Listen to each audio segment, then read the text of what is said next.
teman-teman, hai. Video ini akan membahas tentang future tenses. Mungkin sedikit bingung ya, kenapa kok saya nulisnya future tenses? Ya, karena kita nggak akan cuma bahas tentang will, tapi juga akan bahas dalam bentuk future lainnya, yaitu is going, to be going to, dan bentuk present continuous. Ya, jadi present continuous itu bisa ya digunakan untuk konteks future. Tapi kita akan pelajari nanti apa bedanya sama yang present continuous yang present gitu. Kita mulai dari will-nya terlebih dahulu. Dia punya rumus yang sama ya. Jadi seperti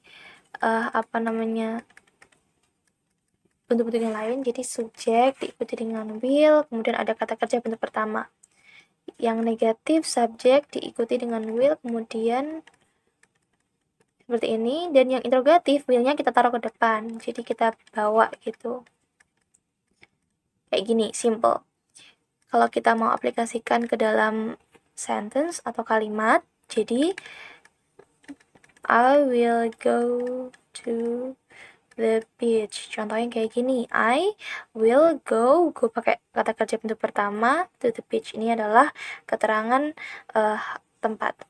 Nah, jadi simple untuk rumusnya.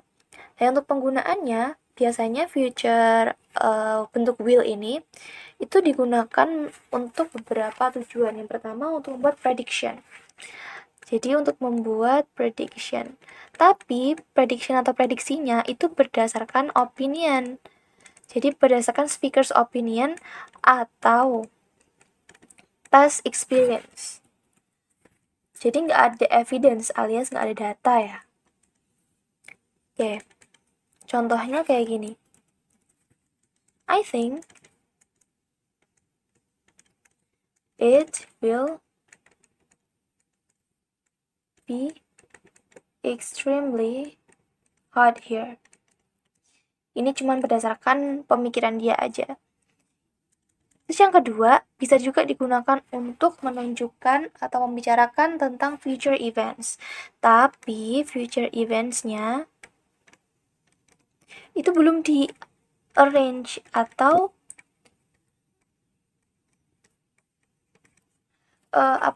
belum direncanakan. Jadi cuma sekedar ngomong aja gitu. Juga belum ada niatnya juga. Jadi baru cuman kira-kira aja. Contoh, we will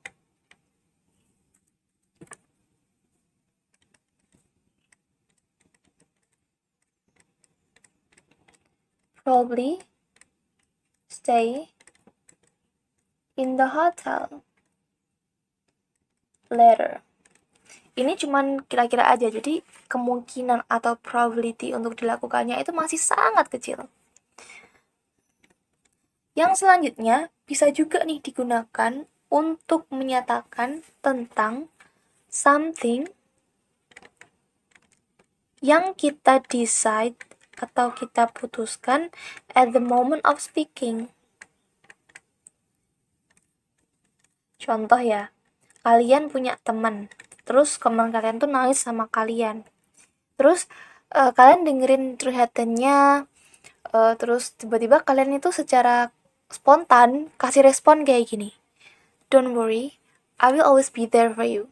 Nah, di sini itu contoh dari penggunaan sesuatu yang kita decide at the moment of speaking. Jadi nggak ada rencana, nggak ada arrangement sebelumnya, langsung tiba-tiba aja nyocos gitu. Nah, itu bisa digunakan buat itu juga. Don't worry, I will always be there for you. Ini beberapa penggunaan untuk will ya. Nah, sekarang kita ke penggunaan yang to be plus going to.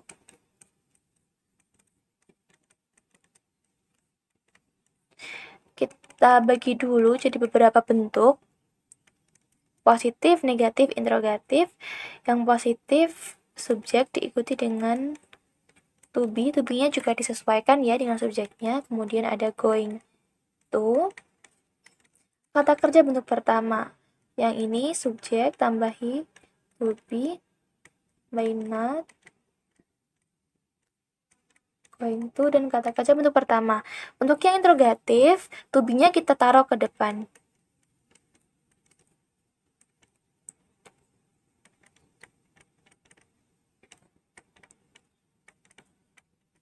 Oke, jadi kira-kira simpelnya kayak gini. Nanti setelah kata kerja bentuk pertama itu bisa ditambahi dengan adverb atau bisa ditambahi dengan objek. Nah, yang selanjutnya untuk contoh, I am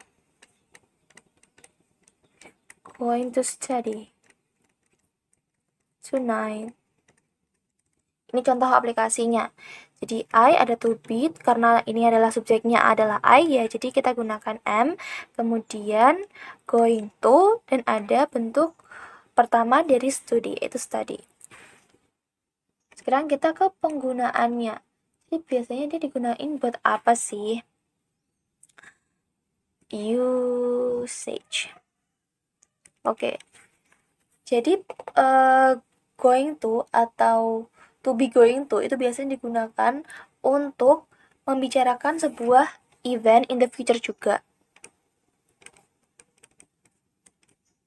Tapi ini tuh sudah ada intentionnya. Kalau tadi kan dia nggak ada intentionnya ya, sekedar ngomong doang. Kalau ini tuh udah ada intentionnya, tapi belum direncanain dengan baik, ya cuman intention aja, niat aja gitu. Otomatis karena udah ada niat, probability untuk dilakukannya itu lebih besar daripada yang will tadi. Ini contoh dalam kalimatnya.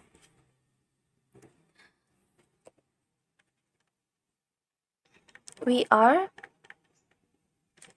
going to hire a bus for our holiday. We di sini menggunakan are karena subjeknya adalah we ya. Kemudian going to dan hire, dan ada a bus, ini adalah objek, for our holiday ini adalah adverb. Jadi kalau misal mau kita artikan, berarti dia itu udah punya niat nih mau hire a bus, tapi belum hire a bus, baru niatnya aja. Dan yang selanjutnya dia juga bisa digunakan untuk talk about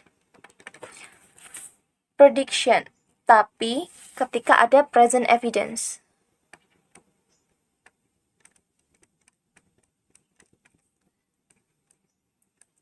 Atau ada buktinya.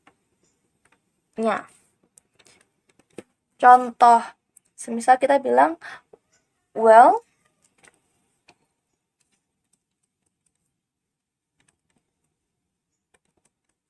we're certainly going to have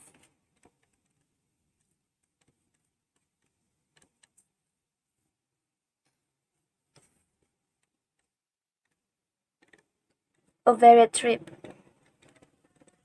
Contoh, well, we're certainly going to have a varied trip. Nah, kenapa aku bisa ngomong kayak gini?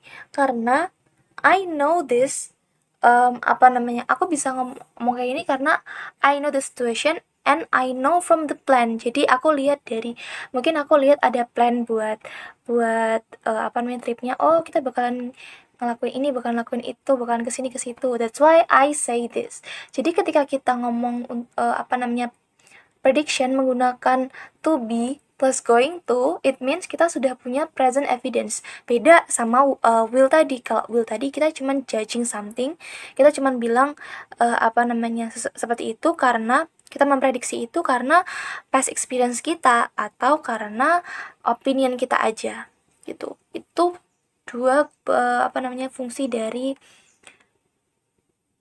to be plus going to. Sekarang kita menuju ke penggunaan present continuous dalam konteks future.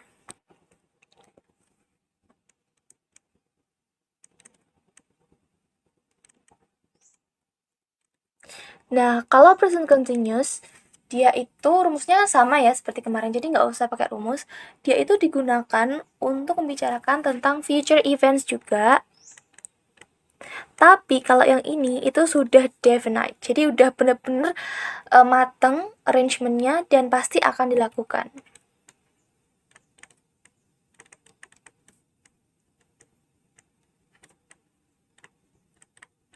Kayak gitu. Contohnya ya, Kalau kita bilang we are staying at the hotel.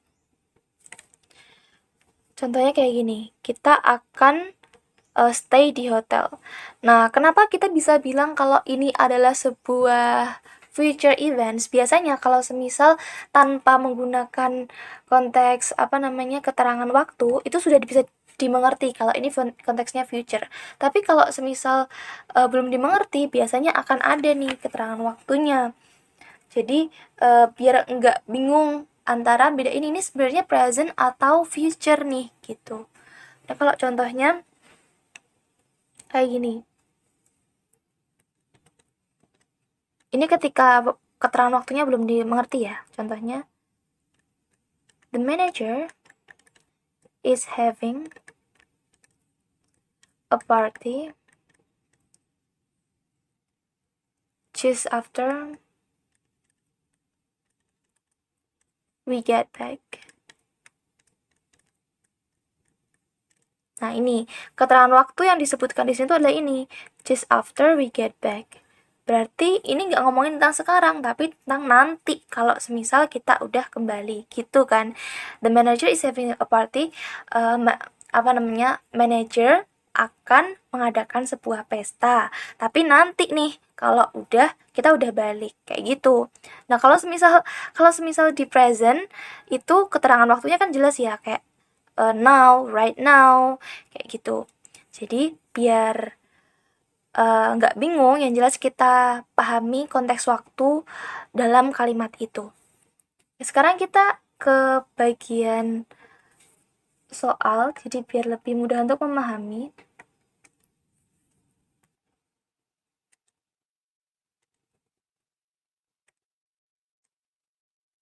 Di sini ada beberapa klausa, ada sebuah short paragraph yang intinya kita harus milih. Ini harus menggunakan will, atau harus menggunakan going to, atau menggunakan present continuous nih untuk melengkapi bracketnya. Kita akan baca dulu ya. We're having a wonderful time here in France. The weather is beautiful and we've got lots of plans for how to spend the next couple of weeks. Tomorrow we are ... Di situ ada going to, ada we will go out. Kita suruh milih on a glass bottom boat to look at the wonderful sea life. And then on Wednesday, we think, ini ada bracket lagi, we're taking atau we will take a tour of the old town. Terus ada lagi, all is on lives quite close. So, we're visiting atau we are going to visit her too if we have time. Kita pilih nih yang mana yang harusnya mengisi bracketnya. Di sini di klausa kedua, di kalimat kedua itu ada bracket pertama. Tomorrow we are ... going out. We will go out on a glass bottom boat to look at the wonderful sea life. Oke, kita ngomongin soal going out atau we will go out nih. Ya, kita bahasnya adalah we are going out. Kenapa? Karena ini sudah jelas akan dilakukan. Jadi, kalau semisal bingung ya, will itu kan sesuatu future events yang kemungkinan untuk dilakukannya itu kecil banget. Karena dia belum ada niat, belum ada arrangement. Nah, kalau be going to, dia itu baru ada niatnya doang, jadi arrangementnya belum ada, jadi probability buat dilakukannya masih setengah-setengah. Tetapi kalau semisal present continuous, dia itu probability untuk dilakukannya itu udah 100% karena arrangementnya udah ada, niatnya juga udah ada. Nah, di sini itu dijelaskan kalau tomorrow we are going to ... on a glass bottom boat. Kelihatan udah jelas kan rencananya mau ngapain. Kita mau pergi ke glass bottom boat untuk ngapain? Untuk ini. Nah, berarti ini adalah sebuah definite arrangement, bukan sebuah iseng-isengan, plan iseng-isengan doang.